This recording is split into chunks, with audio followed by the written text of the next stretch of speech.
مسلمانوں کو کچھ تہوار عطا فرمائے ہیں اور ان کے وہ دو تہوار ہیں، ایک عید الفطر ہے اور دوسرا عید الاضحیٰ ہے۔ یہ عیدین کا آغاز جب آپ صلی اللہ علیہ وسلم مکہ مکرمہ سے ہجرت کر کے مدینہ منورہ تشریف لائے تو وہاں پہ دیکھا انصار مدینہ وہ 2 دن تھے ان کے تہوار کے طور پہ، جس میں وہ کھیل کود اور اسی طرح خوشی کا اظہار کرتے، اچھا لباس پہنتے، اچھے کھانے کھاتے۔ تو آپ صلی اللہ علیہ وسلم نے پوچھا بھئی یہ کون سے دن ہیں؟ تو انہوں نے کہا اے اللہ کے رسول یہ ہمارے 2 تہوار کے دن ہیں، یہ ہمارے تہوار کے دن ہیں۔ تو آپ صلی اللہ علیہ وسلم نے فرمایا کہ اللہ تعالیٰ نے تمہیں اس سے بہتر 2 دن عطا کیے ہیں، اس سے بہتر 2 دن عطا کر دی ہے، ایک عید الفطر ہے اور دوسرا عید الاضحیٰ ہے۔ تو اس سے پتہ چلتا ہے کہ اسلام میں صرف 2 عیدوں کا تصور ہے، صرف 2 عیدیں ہیں تہوار کے طور پہ جن کو منانا، جن میں خوشی کا اظہار کرنا، اچھا لباس پہننا اور تفریح وغیرہ کرنا، یہ صرف 2 دن اسلام نے مقرر کیے ہیں، اس کے علاوہ کوئی اور تیسرا تہوار نہیں ہے۔ اگر کوئی شخص اپنے طور پہ کوئی تہوار مناتا ہے، کوئی عید نئی نکال لیتا ہے، جس طرح کہ کچھ ایسے صلاح الدین ایوبی رحمہ اللہ کی ان کی حکومت سے پہلے جو فاطمی حکومت تھی، ان ظالموں نے 7 عیدیں بنائی ہوئی تھی۔ کتنی عیدیں بنائی ہوئی تھی؟ 7 عیدیں، ہر کوئی نہ کوئی نام سلسلہ لے کے انہوں نے عید بنا دینی، اللہ کی بغاوت کرتے ہوئے۔ تو اللہ کے رسول صلی اللہ علیہ وسلم نے جہاں پہ تشریف لے کر گئے تھے مدینہ منورہ، ان کی عیدوں کو بھی کل عدم قرار دیا، جو بھی تمہارے تہوار سارے ختم، اب تہوار چلیں گے تو صرف اسلام کے، اور وہ کتنے ہیں؟ 2 ہیں۔ تو 2 تہوار ہمارے لیے اللہ کے رسول صلی اللہ علیہ وسلم نے مقرر کیے ہیں، ان کا خیال رکھنا چاہیے، ان کے آداب کا، ان کی سنتوں کا خیال رکھنا چاہیے تاکہ صحیح معنوں میں ہماری یہ عید ہو۔ تو ان تہواروں میں جس طرح کہ اللہ کے رسول صلی اللہ علیہ وسلم نے فرمایا کہ چاند دیکھ کر ہی روزہ رکھا جائے گا اور چاند دیکھ کر ہی عید ہوگی، چاند دیکھ کر ہی عید ہوگی۔ دیکھا جائے گا چاند 29 رمضان جب مکمل ہو جائیں گے، اگر تو چاند نظر آ گیا تو ٹھیک ہے، اگلے دن عید ہو جائے گی، اگر چاند نظر نہیں آیا تو پھر جو ہے 30 روزے مکمل کریں گے، 30 دن کے بعد خود بخود جو ہے پھر آگے یہ عید ہو جائے گی۔ تو عزیز بھائیوں، عید اللہ کے رسول صلی اللہ علیہ وسلم بڑے میدان میں، کھلے میدان میں پڑھا کرتے تھے۔ اس سے پتہ چلتا ہے کہ یہ مسلمانوں کا سالانہ اجتماع ہوتا ہے۔ اس میں یہ جو ہمارے ہاں سلسلے ہیں نا، یہ پاکستان کے اندر بالخصوص یہ جو سارے دھیان سے میری بات سننا، یہ جو سارے سلسلے ہم نے بنائے ہوئے ہیں، ہر مسجد، چھوٹی بڑی مسجد، عید ہو رہی ہے جی، عید ہو رہی ہے، یہ مقصد ہے ہی نہیں۔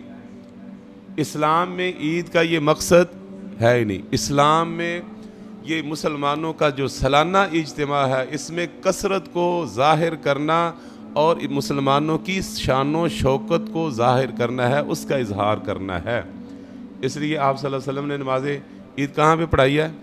کھلی جگہ پہ، کھلے میدان میں آپ صلی اللہ علیہ وسلم نے نماز عید پڑھائی ہے، اور اس میں حاضری اس قدر ضروری ہے کہ آپ صلی اللہ علیہ وسلم نے فرمایا کہ خواتین کو بھی آپ نے لے کر آنا ہے، خواتین کو بھی آپ نے نماز عید میں لے کر آنا ہے، اور ان خواتین کو بھی لے کر آنا ہے جنہوں نے نماز نہیں پڑھنی، جن کی نماز چھوٹی ہوئی ہے، ان خواتین کو بھی لے کر جانا ہے۔ وہ کیا کریں گی؟ فرمایا کہ وہ مصلی سے یعنی نماز کی جگہ سے پیچھے رہیں گی اور مسلمانوں کی اس دن کی دعا، تکبیرات، اللہ کی بڑائی کی بریائی میں وہ شریک ہوں گی۔ اتنی زیادہ اہم ہے، تو بڑے کھلے میدان میں پڑھنی چاہیے۔ اور اسی طرح اس دن کے جو سنتے ہیں، آداب ہیں، ان میں یہ ہے کہ انسان کو اچھے طریقے سے غسل کرنا چاہیے، اور جو اچھا لباس اسے میسر ہو وہ پہننا چاہیے۔ اگر نیا ہے تو الحمدللہ نیا پہنے، اگر نیا نہیں ہے تو اچھا دھو کے دھلا ہوا صاف ستھرا لباس زیب تن کرے۔ اسی طرح مسواک کرے اور خوشبو لگائے، اور اسی طرح آپ صلی اللہ علیہ وسلم جب نماز عید کی طرف جاتے تھے تو آپ صلی اللہ علیہ وسلم نماز عید الفطر کے دن بغیر کچھ کھائے پیے آپ نماز عید الفطر کی طرف جب جاتے تو کچھ کھجوریں آپ کھا کر جاتے تھے.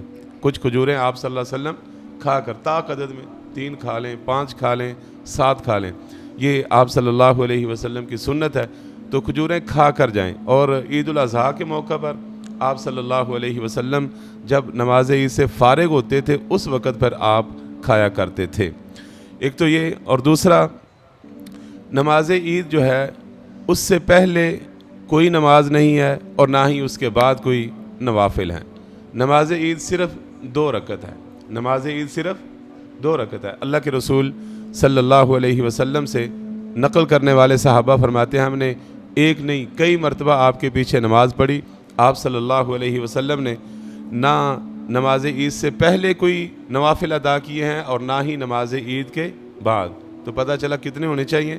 صرف 2 رکعتیں امام کے ساتھ عید کی نماز ادا کرنی ہے. اور ان 2 رکعتوں میں 12 جو ہیں وہ زائد تکبیریں ہیں. پہلی رکعت میں 7 تکبیریں زائد ہیں اور قرات سے پہلے، اور اسی طرح دوسری رکعت میں قرات سے پہلے 5 تکبیریں. تو یہ کل 12 تکبیریں زائد تکبیریں ہوں گی. ہر تکبیر کے ساتھ اپنا ہاتھ اٹھانا، اللہ کی کبریائی کا اظہار کرنا، یہ بھی ضروری ہے. تو نماز عید جو ہے میرے محترم بھائیوں یہ خطبے سے پہلے ہوگی. نماز عید کیا ہوگی؟ خطبے سے پہلے نماز عید ہوگی، 2 رکعتیں ہوں گی، اس کے بعد خطبہ ہوگا. اللہ کے رسول صلی اللہ علیہ وسلم، ابو بکر، عمر، عثمان، علی، خلفائے راشدین، یہ سارے کے سارے پہلے کیا پڑھتے تھے؟ 2 رکعت نماز عید، اور اس کے بعد پھر یہ خطبہ دیا کرتے تھے. اسی طرح میرے محترم بھائیوں نماز عید کے لیے جاتے آتے تکبیرات کا خصوصی طور پہ اہتمام کرنا چاہیے. بلکہ لیلۃ العید سے ہی جیسے ہی چاند نظر آ جائے یا رمضان کا مہینہ ختم ہو جائے، شوال کا مہینہ نظر آ جائے، تو اس وقت سے تکبیرات پڑھنی شروع کر دینی چاہیے. کیونکہ اللہ کا فرمان ہے وَلِتُكْمِلُوا الْعِدَّةَ وَلِتُكَبِّرُوا اللَّهَ عَلَىٰ مَا هَدَاكُمْ وَلَعَلَّكُمْ تَشْكُرُونَ، کہ تم اللہ کی بڑائی بیان کرو اس پر کہ اللہ نے تمہاری رہنمائی کی ہے، اللہ نے تمہیں ہدایت دی ہے، اور تاکہ تم شکر. تو شکر کا بہترین طریقہ کیا ہے؟ ہم اللہ کی بڑائی بیان کریں تکبیرات کی صورت میں. تکبیرات آتے جاتے پڑھتے جائیں بلند آواز سے، اللہ اکبر لا الہ الا اللہ واللہ اکبر وللہ الحمد، اللہ اکبر کبیرہ والحمد للہ کثیرہ وسبحان اللہ بکرۃ واصیلا. تکبیرات کا مرد حضرات اونچی آواز سے پڑھیں، یہ مسنون عمل ہے، اور خواتین جو ہے وہ پست آواز میں تکبیرات کو پڑھیں. تکبیرات سارے پڑھیں. وَلِتُكَبِّرُ حکم ہے وَلِتُكَبِّرُ اللَّهَ عَلَىٰ مَا هَدَاكُمْ، اللہ کی بڑائی. اور اسی طرح جو یہ عید کے آداب ہیں ان میں سے میرے محترم بھائیو خصوصی طور پہ جن چیزوں کا خیال رکھنا ہے وہ یہ ہے کہ اس عید کے دن، اس تہوار کے دن، اس خوشی کے دن اللہ کی حدوں کو پامال نہیں کرنا، گناہ کے کام نہیں کرنے. یہ جائزے کا دن ہے، یہ انعام کا دن ہے، یہ انعام کا دن ہے. اللہ جل جلالہ اپنے بندوں کو انعام دینے لگے اور بندہ جو ہے اللہ کی بغاوت کرنا شروع کر دے. بندہ جو ہے وہ گانے بجانے اور اسی طرح فسق و فجور کی محفلیں اور اسی طرح اللہ معاف فرمائے نماز کا ترک کر دینا اور برے ساتھیوں کے ساتھ جناب باہر نکل جانا اور لوگوں کے لیے اذیت کا باعث بننا، بالخصوص نوجوان جو ہیں وہ ان کا یہ گاڑیوں کو گھمانا، یہ سارے سلسلے کرنا اور آتے جاتے لوگوں کو پریشان کرنا، یہ کسی طرح سے بھی جائز نہیں ہے. اللہ سے ڈرنا چاہیے اور اس دن خصوصی طور پہ ان چیزوں کا خیال رکھنا چاہیے کہ ہم کوئی ایسا عمل نہ کریں کہ جس سے اللہ جل جلالہ ناراض ہو جائیں. اور اسی طرح میرے عزیز بھائیوں خواتین کے حوالے سے خصوصی یہ آپ صلی اللہ علیہ وسلم کے فرامین ہیں کہ وہ جائیں تو مکمل پردے کے ساتھ جانا بھی ضرور ہے، اور کیا ہے پردے کے ساتھ جائیں. اللہ کے رسول صلی اللہ علیہ وسلم نے جب یہ حکم دیا نا کہ خواتین کو بھی آپ نے لے کر جانا ہے عیدگاہ میں، تو کچھ صحابیات نے کہا اللہ کے رسول بعض دفعہ ان کے پاس بڑی چادر نہیں ہوتی جس سے وہ نقاب کر کے پردہ کر کے عیدگاہ پہنچ سکے. تو آپ نے کیا فرمایا؟ اتنی ان کی شرکت ضروری ہے. فرمایا کہ کسی دوسری بہن سے عاریتاً جو ہے وہ لے لے، عاریتاً وقتی طور پہ کسی اور سے وہ دوپٹہ وغیرہ لے لے، وہ چادر بڑی لے لے اور لے کر جو ہے وہ چلی جائے، حتیٰ کہ فرمایا کہ نوجوان بچیاں ان کو بھی لے کر جائیں، اس قدر اہتمام ہے مسلمانوں کا اجتماع۔ یہاں پہ اللہ جل جلالہ مسلمانوں کی مغفرت کرنے والے ہیں، مسلمانوں کو انعام ملنے والے ہیں، تو خصوصی طور پہ اس کا، لیکن اس میں بناؤ سنگار اور اسی طرح جو ہے وہ بے پردگی کرنا، لوگوں کو فتنے میں ڈالنا، خود جو ہے وہ فتنے میں مبتلا ہونا، اگر یہ معاملہ ہے پھر وہ نہ جائیں، پھر وہ نہ جائیں، مکمل پردے کے ساتھ جائیں بھی ضرور، اور مکمل پردے کے ساتھ۔ اگر پردہ نہیں کرنا اور زیب و زینت کا اظہار کرنا ہے، پھر ایسی عورتوں کو گھر ہی بیٹھے رہنا چاہیے، اللہ سے ڈرنا چاہیے، وہ کسی کے لیے اذیت کا اور فتنے کا سبب نہ بنے۔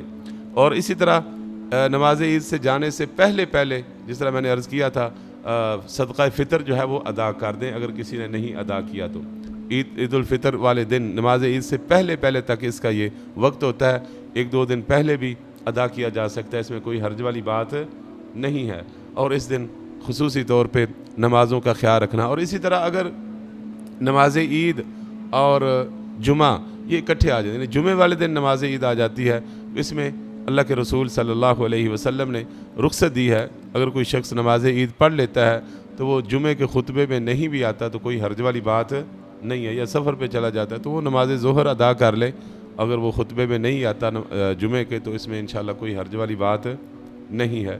تو ان چیزوں کا خصوصی طور پہ خیال رکھیں، اور مکمل ہماری وضاقتہ، ہمارا عیدین کی طرف جانا اور واپس آنا، اور اسی طرح میرے محترم بھائیو عید کا دن گزارنا، اس میں ایک طرح سے خوشی کا اظہار بھی ہونا چاہیے، اور دوسرا اسلامی آداب کا خیال بھی ہونا چاہیے۔ اس بات کو خصوصی طور پہ شرعی آداب، اسلامی آداب کا خیال بھی رکھتے ہوئے انشاءاللہ اس تہوار کو منائیں، اور اللہ کی تکبیرات کا اور اللہ کی بڑائی کا بھی اظہار کریں۔ اللہ تعالی ہمیں سمجھنے اور عمل کی توفیق عطا فرمائے۔